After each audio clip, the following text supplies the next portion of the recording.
Former Pheu Thai finance minister expresses unease about U.S. regional moves to counter China.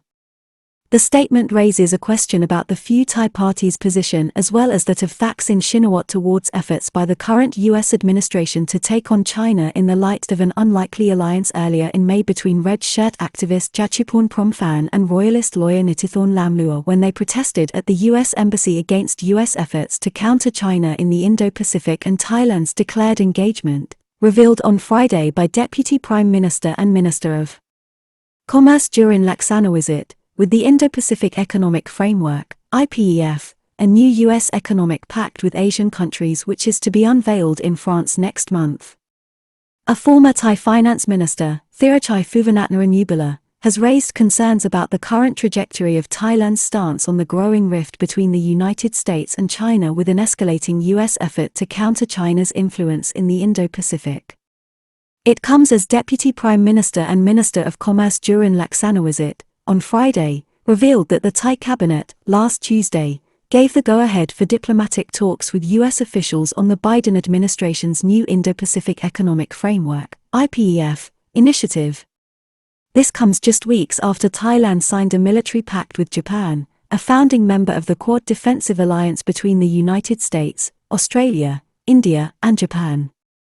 Mr. Thaksin was Thai Minister of Finance from August 2011 until January 2012.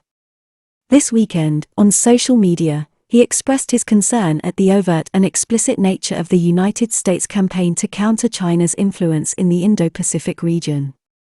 It comes with some indication that Thailand is engaging with the United States after the cabinet last Tuesday decided, in principle, to participate in the new Indo-Pacific Economic Framework, IPEF, due to be launched by the superpower in June. This is despite protests, earlier in May, by both royalist and red shirt activists against even voicing support for the initiative, warning the government not to depart from its neutral position between the two rival powers or to cause Thailand to be positioned against China.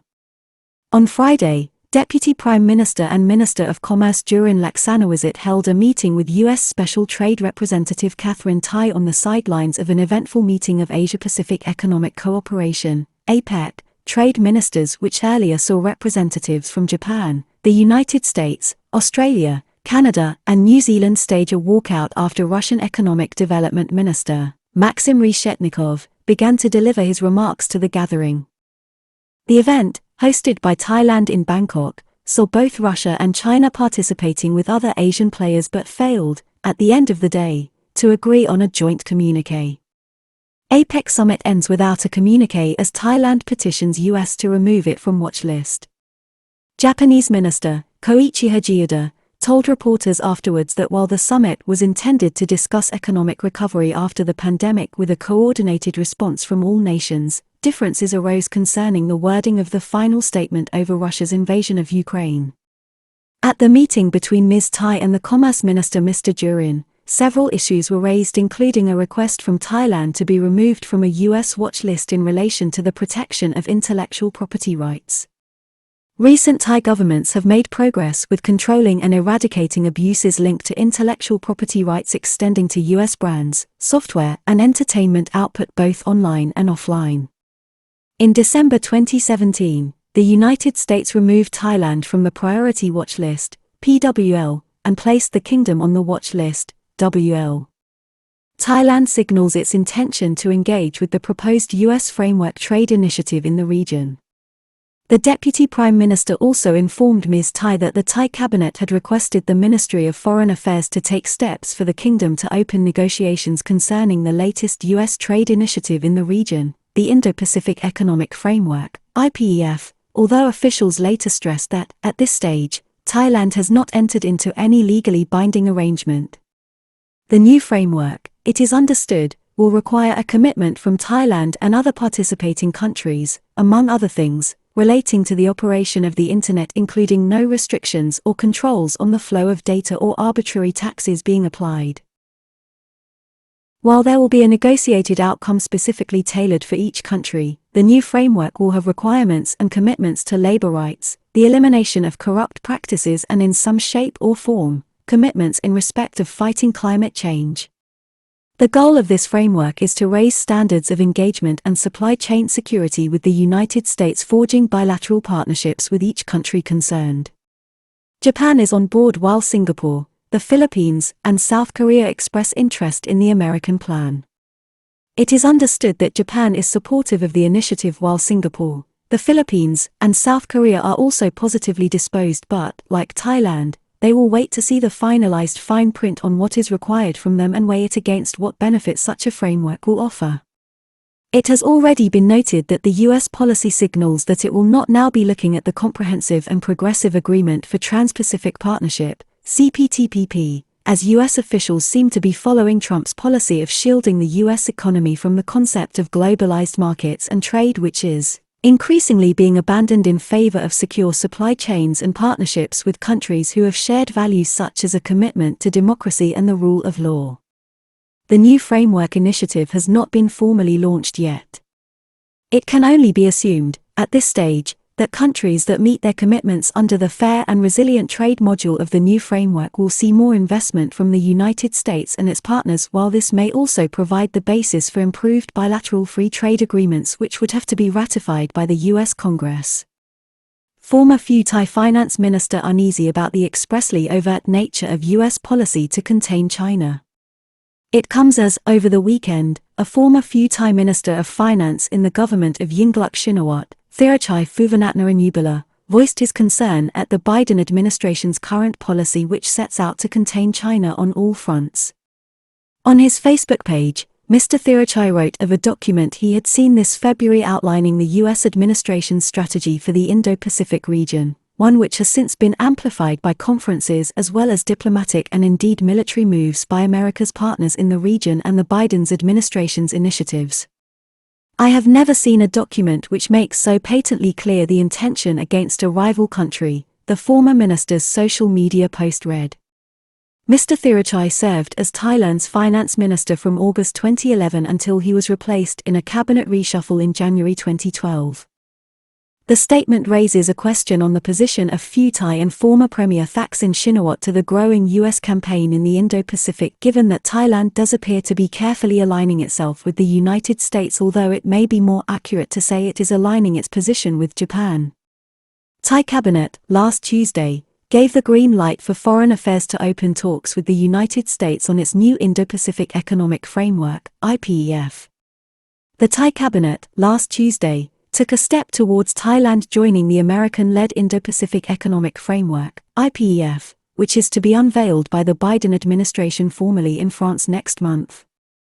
This new pact, conceived as a 21st-century economic arrangement, is regarded by some observers as a response by the Biden administration to the withdrawal of the United States by former President Donald Trump from the Trans-Pacific Partnership, TPP, in 2017, which later went on to become the Comprehensive and Progressive Agreement for Trans-Pacific Partnership, CPTPP.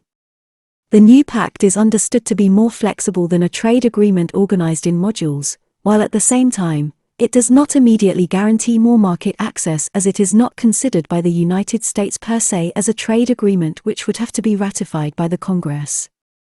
Biden described the initiative in October 2021, during an East Asian online summit, as a defined vision of shared objectives with partners in trade. In October 2021, U.S. President Joe Biden himself described the new framework while addressing the East Asia Summit held by video conference and chaired by Brunei. Biden told his Asian audience that the United States will explore with partners the development of an Indo-Pacific economic framework that will define our shared objectives around trade facilitation, standards for the digital economy and technology, supply chain resiliency, decarbonization and clean energy, infrastructure, worker standards, and other areas of shared interest. The new plan is being seen as an à la carte module-based framework for each bilateral relationship by which the United States can set out to improve supply chain security with each country in the region based on shared standards, performance, and understanding. Fierce opposition from China to U.S. moves with Beijing's repeated warnings of an Indo-Pacific NATO. However, the proposal is already generating fierce opposition from China, which sees the move as part of a coordinated strategy to counter its growing role in the region. This perceived threat by Beijing includes the creation also of a military or security alliance such as the Quad and AUKUS military pacts, which are being seen as a precursor to the possible expansion of the North Atlantic Treaty Alliance, NATO, into the Indo-Pacific including Southeast Asia, or the creation of a new military alliance for the region modeled on NATO. China's anxiety has become increasingly pronounced, with fiery rhetoric emanating from Beijing's foreign ministry suggesting that America is intent on sowing the seeds of war in the region. China's FM warns of a new Cold War and arms race as America attempts to counter the trend of the times. This line was visible in Thailand with a protest last month outside the U.S. Embassy, led by an unlikely combination of royalist activist and lawyer Nitithorn Lamlua and the chairman of the United Front for Democracy Against Dictatorship, or Red Shirts, Jatuporn Promphan. They both called upon the Thai government to refrain from even stating support of the new trade initiative. Protesters at the U.S. Embassy in Bangkok from a strange alliance of royalists and red-shirt activists warning the government not to stand against China. Protesters at the event also attacked the North Atlantic Treaty Alliance, NATO, as well as Japan, with whom Thailand signed a military cooperation pact before the participation of Prime Minister Prayut Chan-o-cha at the US-ASEAN Summit on the 12th and 13th of May last, where the Indo Pacific Economic Framework, IPEF, was outlined to participants. The protesters warned that there is a current trend emerging, indicating that the kingdom was in danger of losing its more balanced or nuanced position as a member of the ASEAN bloc, seeking to avoid taking sides between the two competing superpowers.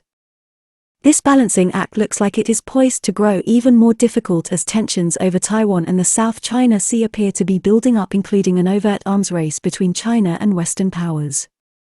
On Monday, May 2, during an official visit by Japanese Prime Minister Fumio Kishida to Bangkok, Thailand and Japan signed a new military cooperation pact. Move being seen as a move by Thailand toward a growing Western military alliance in the Indo-Pacific. This comes at a time of rising tension in the Indo-Pacific region, particularly between Japan and China, with the latter now moving beyond its previous position of pacifism, which is enshrined in the Japanese constitution, to bolster its defenses. Japan is emerging as a key player, as a strong US and Thai ally in the Indo-Pacific as tension mounts, particularly concerning the status of Taiwan. Japan is the founding member of the Quad military alliance between it, the United States, India, and Australia. It has also been participating in North Atlantic Treaty Alliance, NATO, briefings with strong indications that a new, broader alliance is being formulated for the Indo-Pacific by the United States to counter the perceived threat from China, with US officials openly contrasting tensions over Taiwan with tensions over Ukraine before the Russian invasion on February 24. China, of course, points out that diplomatically, Taiwan, unlike Ukraine, does not have sovereignty under the One China principle, which has been accepted by nearly all powers for the last 50 years and is recognized, de jure, by the United Nations. This is now being questioned by more and more people on the renegade island, as well as a de facto challenge by US policy since the Trump administration moved to reinforce a possible defense of the island from Chinese aggression, including the sale of arms and the stationing of American service personnel there in a training capacity.